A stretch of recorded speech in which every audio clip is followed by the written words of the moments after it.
परिंदों को मंजिल मिलेगी यकीनन, ये बिखरे हुए उनके पंख बोलते हैं।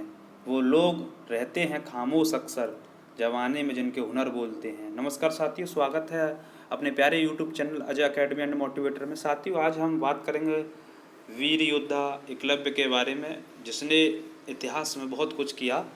तो चलिए बिना देरी किए हुए हम वीडियो को स्टार्ट करते हैं। तो एकलव्य के बारे में, इनके पिता का नाम जो था वो हिरण्यधनु था, और जो बचपन से ही बहुत ही तेज़ थे। इनके पिताजी ने इनके अंदर देखा कि ये इसके अंदर जो है धनुर्धर के गुण हैं। तो उनके पिताजी ने सोचा, एकलव्य जी के पिताजी ने सोचा कि कोई ना कोई एक अच्छा टीचर मिलना चाहिए और इसको गाइड करे अच्छे से, और ये बहुत ही आगे जा कर के बहुत अच्छा करेगा।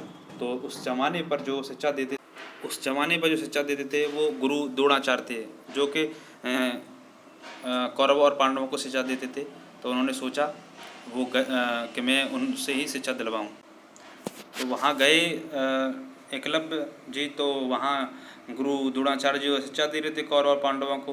तो वहाँ गुरु द्रोणाचार्य जी ने जो है मना कर दिया कि मैं तो सिर्फ राजकुमारों को ही शिक्षा देता हूँ। तो एकलव्य के मन में आया, कोई बात नहीं गुरु जी, लेकिन मैंने आपको गुरु बनाया है, मैं आपसे ही शिक्षा लूँगा। मन ये कह करके जो है एकलव्य वहाँ से लौट आए, और वहीं वन में जा कर के इन्होंने अपना आश्रम बनाया वहीं, और वहीं जा कर के इन्होंने बहुत ही जो है प्रैक्टिस करना स्टार्ट कर, और माटी की मूर्ति गुरुदेव की बना करके उनकी ही पूजा अर्चना की, और लगातार जो है अभ्यास करना स्टार्ट कर दिया। धीरे धीरे इनके अंदर जो है धनुर्विद्या का ज्ञान बढ़ता गया, और कुछ समय बाद वहीं पास वन में ही गुरु द्रोणाचार्य और उनके साथ कौरव और पांडव वन में आए थे प्रशिक्षण करने के लिए। तो साथ में ही वहाँ पर एक कुत्ता भी आया था, और जैसे ही कुत्ता आया था, कुत्ता जो है डिस्टरबेंस कर रहा था, क्योंकि वो एकलव्य जो है प्रैक्टिस कर रहे थे बार बार।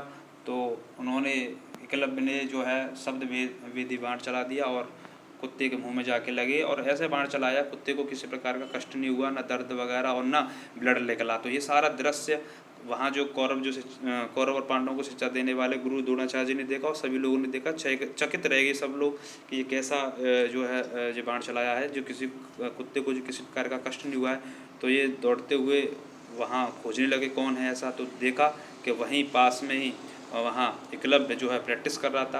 तो पूछा, देखा जैसे ही एकलव्य ने, उनके गुरु आए तो गुरु को प्रणाम किया, और गुरु जी ने कहा अपना परिचय दीजिए। तो उन्होंने परिचय भी दिया, कहा मैं एकलव्य हूँ। अर्जुन ने जैसे ही सुना कि जी गुरुदेव कहा है, तो अर्जुन ने कहा कि ये आपके गुरु कैसे हुए। द्रोणाचार्य जी ने कहा अर्जुन सही कह रहा है, मैं आपका गुरु कैसे हुआ, एकलव्य से कह रहे हैं। तो एकलव्य ने कहा गुरु जी मेरे तो गुरु आप ही हो, क्योंकि मैंने आपसे ही शिक्षा ली है। तो उन्होंने कहा मैंने आपको शिक्षा दी नहीं है, तो आपने ली कैसे है। तो चलिए मेरे आश्रम में चलिए, वहाँ आपको सब पता लग जाएगा।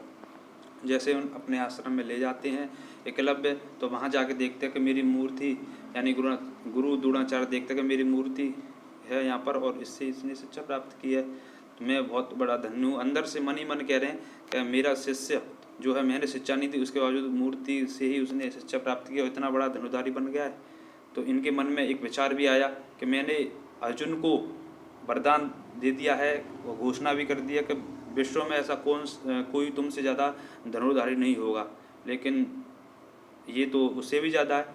तो गुरु द्रोणाचार्य जी ने एकलव्य से कहा, एकलव्य तुमने मुझे अगर गुरु बनाया है, तो पता है तुम्हारी जो शिक्षा है तभी सफल हो सकती है जब तक गुरु को गुरु दक्षिणा दी जाएगी। तो एकलव्य ने कहा कि गुरु जी आप कहिए आपको क्या चाहिए। तो गुरुदेव ने कहा कि मुझे आपका दाहिने हाथ का अंगूठा चाहिए। तुरंत ही एकलव्य ने बिना संकोच के साथ अपना दाहिने हाथ का अंगूठा उनके चरणों में समर्पित कर दिया और दे दिया।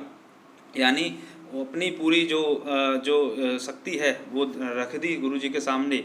और फिर भी कहानी जब ये अधूरी नहीं है, एकलव्य ने देने के बाद भी गुरु द्रोणाचार्य चले गए, वहाँ से चले गए, फिर भी एकलव्य ने अपनी प्रैक्टिस को जारी रखा। यानी तर्जनी और मध्यमा अंगुली के सहारे से एकलव्य ने प्रैक्टिस बरकरार रखा। अंगूठा कटने के बाद भी अपनी प्रैक्टिस को बरकरार रखा, उंगलियों के सहारे से उसने इतनी प्रैक्टिस की और अपने जो राज्य का विस्तार किया एकलव्य ने। तो अब बात, ये छोटी सी कहानी थी जो हमें शिक्षा देती है कि अगर हमारे सामने किसी भी प्रकार का कोई भी दुख आता है, कष्ट आता है, समस्या देखने को मिलती है हमें, तो हमें उसको चीरते हुए उसको आगे बढ़ना है, हमें अपने लक्ष्य को प्राप्त करना है। अगर हम उसी में रुक जाते हैं तो अपने लक्ष्य को नहीं प्राप्त कर सकते हैं।